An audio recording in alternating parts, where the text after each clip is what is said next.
Order! Order! You are an incorrigible delinquent at times. Behave yourself, man!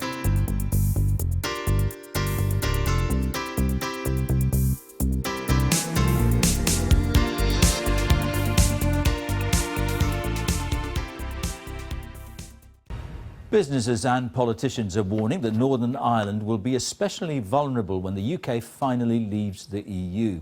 The two parties in Stormont's power-sharing government were on different sides during the Brexit campaign, but since then they've been united in calling for a deal that recognises Northern Ireland's unique position as the only part of the UK with a land border with another EU country.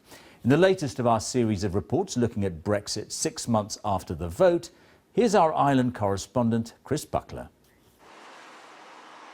Londonderry is known as the walled city. These barriers were built as defences 4 centuries ago. But to protect itself in the future, most here want Derry to be seen as an open city. There is particular concern among businesses about what the UK losing its European Union branding will mean. This labelling company sits just a mile from the border between Northern Ireland and the Republic. Soon that line will mark the point where the UK starts and ends. Northern Ireland, I believe, should have a special deal, not only for the movement of goods and services, but for the movement of people within the island of Ireland. It would be a nonsense to think that the island will be divided in some way. It's been pointed out time and time again that Northern Ireland is the only part of the UK to have a land border with another EU country. But it's only when you come to a city like Derry that you really realise what that means. There are people who live on one side and they work on the other. And people cross that border just to see friends and family or to do their shopping. Fearing stormy times ahead, Scotland has also been pushing for a special deal, or potentially even a second independence referendum. Something Irish nationalists have been watching closely.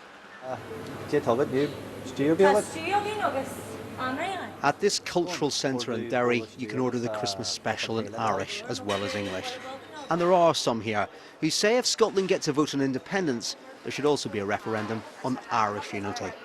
It's the same argument, really. If their argument to get another vote is based on remaining in Europe, well, the same argument should apply here. A majority on this side of the Irish Sea did vote to stay in the EU, but polls suggest there has been no real rise in support for a united Ireland. Yet since the Brexit decision, even in unionist areas like North Down, post offices have seen a surge in demand for applications for Irish and what will remain European passports. People from Northern Ireland are entitled to joint citizenship. I would like to feel European, but I won't now, will I? Other than the fact I've got an Irish passport, so I've got my feet put in both camps. It's not yet clear what gifts could be offered by the EU or Westminster to this part of the UK. But on the road to Brexit, Northern Ireland needs to find a way of ensuring its unique position stands out. Chris Buckler, BBC News, Derry.